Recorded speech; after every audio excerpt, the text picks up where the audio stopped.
And hello, everyone. It is I back again with another poem from Kevin, fourth in the series, I See Things in Blue. Now, after all that noise about songs, I managed to get four songs out once many, many years ago. And this is one of them, and I really like it, y'all. And even though this one, just like, I literally said, my soul is in a state of constant death in the last one. So at this point, skirting around, metaphors and life and love and death and loss and pain and happiness and joy is literally the only thing that I understand. And this one was fun to write because when I went back and decided, I'm going to make some of my poem songs, this was one of the first ones. Um, this was in that batch, I mean.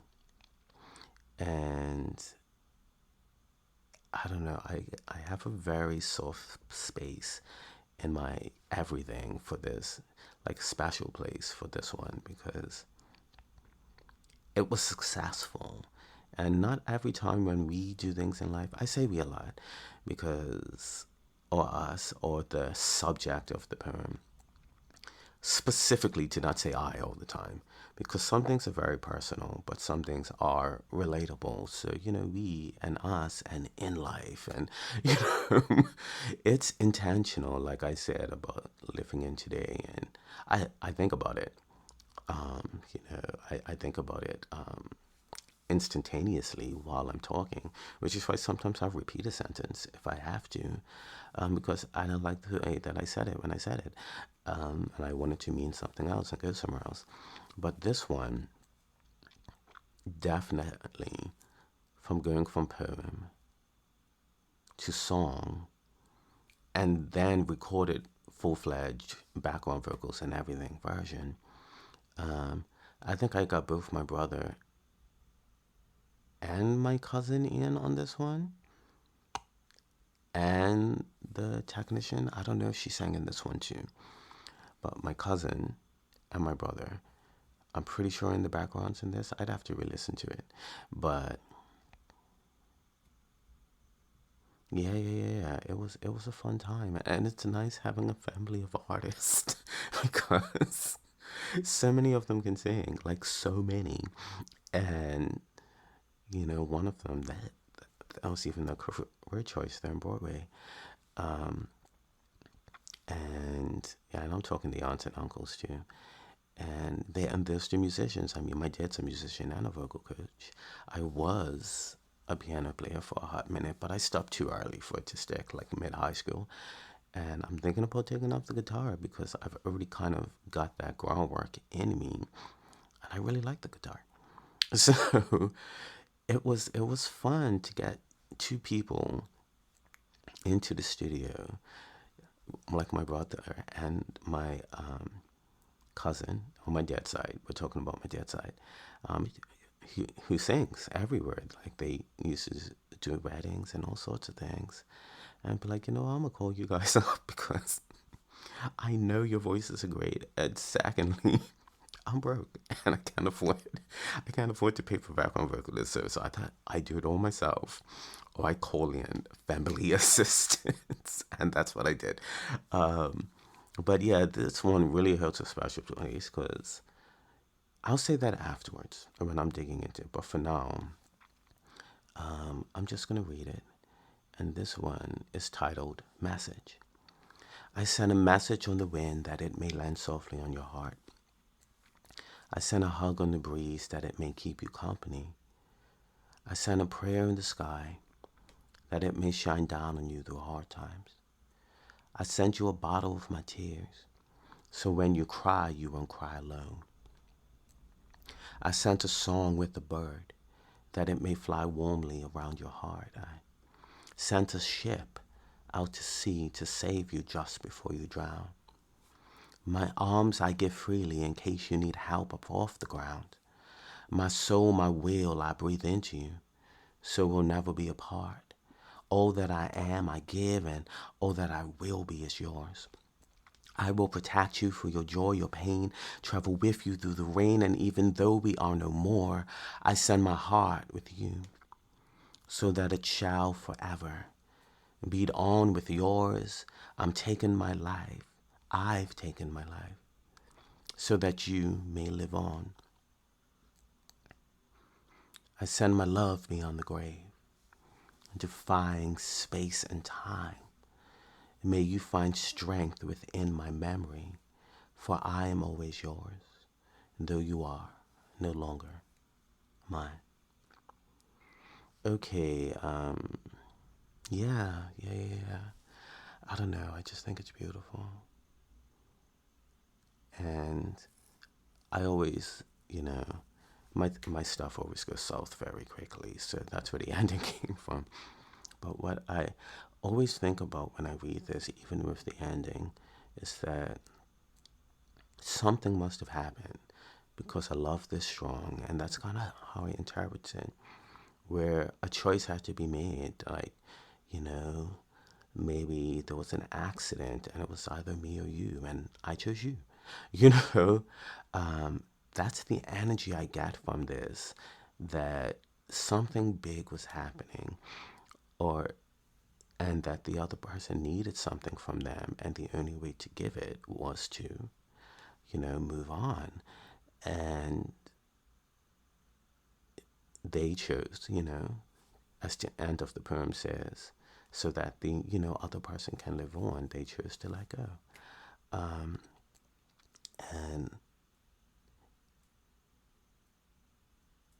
that kind of, I don't know, I just thought it was a nice way to kind of round out something so heavy. And what I like about it is that it speaks to the future relationship and what starts. And a big bulk of that is in this book, which is not this book, the next book, which is Acceptance. And the seventh book, which is Found, a big chunk of this is what actually happens is that not so much on Kevin's part, but a lot more on Daria's part. Like, this one definitely could have fit in the last book because of the message of love. And when Daria finds himself, I mean, the book is called Acceptance. That's literally what it's about. Being found, the last one. And it equally could have fit in Acceptance for the exact same reason, coming to terms, but mostly for the love thing. And I love the idea that something is so deep and so transcending and so powerful that even when you're gone as humanly possible, that it still goes on. Just like Shore, at the end of the poem, I don't even know if I've gotten to that one. It's in here, so I'm pre-thinking. But this theme will come back again and Shore, that after someone is gone, that the love is so strong and so prevalent and so prevailing and so intrinsic of the person and the couple that quite literally not even death can destroy it. And that's why I chose to end the poem this way, because I thought it would give, yeah, the stuttering still here, I don't care anymore. I thought it would give it the most powerful kind of reach, so that no matter who read it, they would realize that no matter how much they felt about what preceded, what came, that at the end it was a million times more stronger than that. And Kevin and Dario's relationship evolves into this, because once Dario lets go, he's more willing, and especially as an artist, because I feel like as a poet and a writer, he would express himself this way with these types of themes, because he even does sometimes when he talks about how he feels about Kevin, does very intensely express, whether good or bad, how he feels. And this is the type of thing that, as a songwriter, because also remember, this is actually a successful song. Like, I really recorded it and I really gave it. And Dario is a songwriter.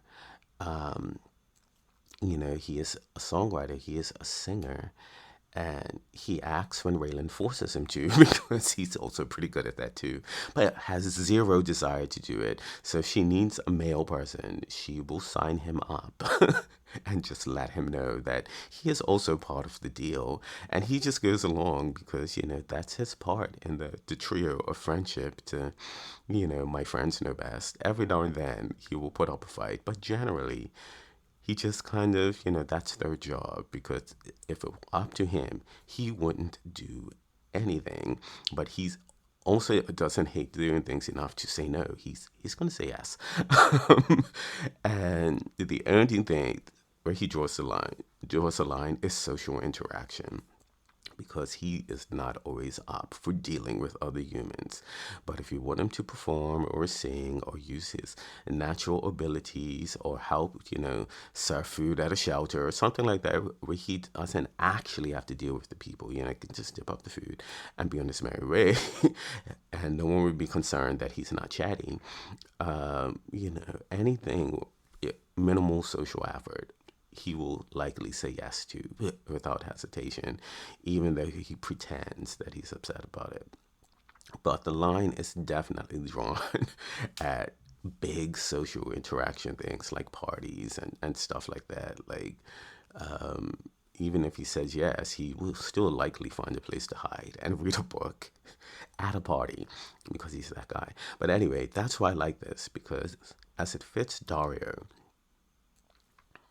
character, it's musical, it's poetic, it's sad, it speaks to the type of depressive motifs that he has in his actual personality when you get to the end, when the subject of the poem gives everything that they have, like literally their whole, their breath and all of it, it's just gone, so that the other person can live on and prosper and reach their dreams, and then follows it up by saying, I send my love beyond the grave, defying space and time. I think it's very heavy, and it's poetically Dario, because if he was going to express something, considering he suffers from depression and anxiety, he would take it that far. Like, this is how much I love you. Um, and I really love the way the lines in this one blend together. I send a message on the wind that it may land softly on your ear. I was thinking about how people send messages in bottles and hoping they make it to the destination. And I thought, if I was going to do this, and I already in um,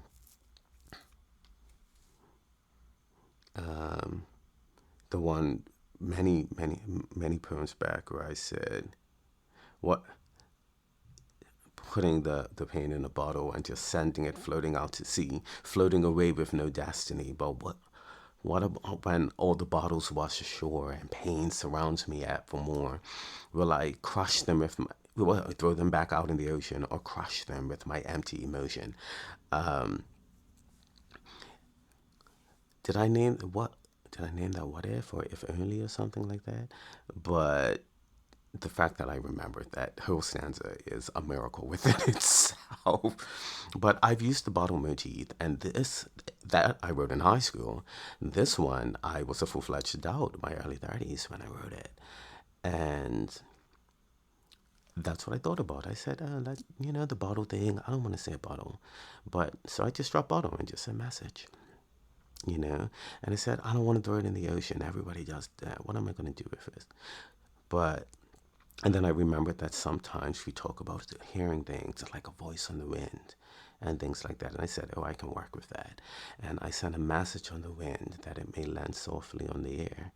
And since I'm talking about winds, why not run with it? I sent a hug on the breeze that it may keep you company, a prayer in the sky. So, once I started with wind, I kind of left it there, prayer in the sky. So it's still kind of in the atmosphere that it may shine down on you through hard times. So I'm taking it from wind to the sky to the actual sunshine, because in the atmosphere, the sun shines, there are gray clouds, there's all of this. So it was just a logical transition to go from wind to breeze to sky to sun. Like when I'm writing poems, it doesn't, I kind of see these things before I write them. So it wasn't that much of a leap for me.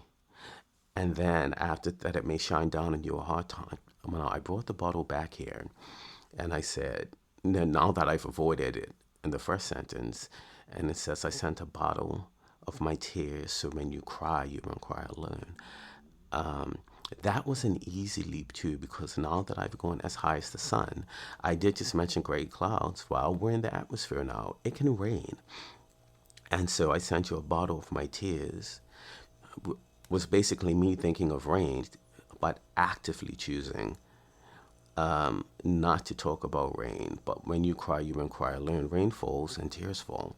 And so that whole block, it's just me transitioning to things that would naturally happen and seeing where they go, except giving them a voice in a different area without actually saying what's happening. So, wind, breeze, sky, rain, fall.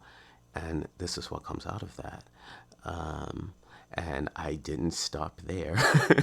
I sent a song with a bird because I always talk about singing birds. And I thought, if I've got singing birds and what's the nicest thing that a song can do? And it lands warmly. Melodies seep into you and they keep you calm and those types of things. And, out on the sea, when things aren't calm, lifeboats and things like that, they come out and they rescue you. So I went from, you know, warmly, flying around your heart to keep you calm. And the thought of things being uncalm comes along with the thought of being calm. And so if things are uncalm, the first thing I thought of was waves and rocky oceans. So what do? I sent a ship out to sea to save you just before you drown. So, in the event that things aren't warm and that the birds aren't calmly settling you, I'm going to save you. Like the ship is already out there and it's going to catch you before things get out of hand. And then my arms I give freely in case you need help off the ground. And not only will I stop you from drowning, but if you get too deep into the earth, I will lift you up. And it was the next transition. I just talked about drowning, but what if they're not struggling in the water? What if they're struggling on land? Well, you know what? I'll lift you up. And then my soul, my will, I breathe into you so we'll never be apart. So after all of this, I sent a message to pick you up off the ground. You know what? Part of me is always going to be with you anyway. And that's how I'm going to make all these wonderful things happen. And I'm a big fan of transitions. I love them. And almost even in my books, like if I say something and you're confused by it, sorry, editor, I'm going to turn back about 5 pages. And then we'll be like, yep, I did say that. Okay. And that's like, 9 times out of 10, if you read something, you can go back a few pages and you will notice that he did say this, didn't he? Yes, because I know what I want to say later. And in order for me to say that, and it doesn't seem like it came out of left field, I have to say these other things too, no matter how, far away that they were. Because otherwise, it's just like, and that's how I get when I read books. It's like, this doesn't make sense to me because I'm 70 pages in and nothing like this has happened in the first 69. So you just want me to get on board with you. And I find that strange. So that's what I really like about this, is that the very deeply intensified message of what love is. It's a very Dario thing, and he only gets there through Kevin. And so I chose to put it in Kevin's book specifically for that reason. And if you've made it this far, no, I'm not going to say it yet. I'm totally linking to the Spotify link of this song. So at the end of this one, you get an extra link. You probably already saw it. But if you found this video by accident, you're still not going to get it because it's only in the book. So sad for you if you found this organically, because you're going to have to hunt down the music on your own, and I'm unconcerned about that. You should have bought the book. So now I'm going to say it. If you made it this far, as per usual, thanks for stopping by.